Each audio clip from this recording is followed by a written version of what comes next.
ألم يأن للذين آمنوا أن تخشع قلوبهم لذكر الله وما نزل من الحق ولا يكونوا كالذين أوتوا الكتاب من قبل فطال عليهم الأمد فقست قلوبهم وكثير منهم फासिकून।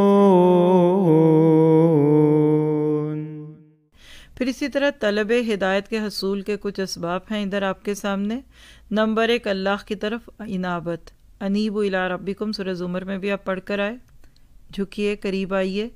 दिल का अल्लाह की तरफ खिंचना और अल्लाह की रज़ा को अपना मकसद बनाना। अगर आपको ये 3 सिम्टम्स दिख रही हैं तो मुबारक हो आपको, आप हिदायत की रोड पे चढ़ चुके हैं।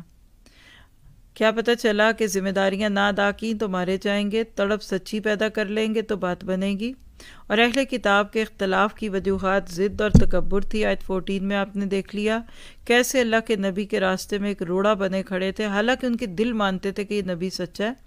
और आयत 15 में अल्लाह ने बता दिया कि इकामत दीन के मिशन पर डटे रहो, ख्वाहिशों के मुकाबले में शरीयत को फॉलो करोगे, लोगों के और अपने अंदर के बुतों को तोड़ोगे तो बाहर के बुत खुद ब खुद टूट जाएंगे। और आयत 16 में बता दिया कि इकामत दीन की जिद्दोजहद से गुरेज करने वालों का कोई उज़र कबूल ना होगा। हाईलाइट करें इस जुमले को।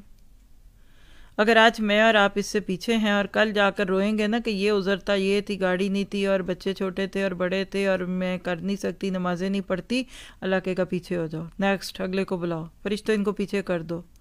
अल्लाह कहता है फन्नसू, हम उनको भूल देंगे जैसे वो हमको भूले थे। तो आज आपको मुझे हस्बे तौफीक, हस्बे वजह दुनिया की जिम्मेदारियां कम करके दिन ब दिन इस अजीम मिशन में अपनी जान, माल और अपने बच्चों को पेश करना है, ताकि हम अल्लाह की पकड़ से दुनिया में भी बचें और आखिरत में भी बचें।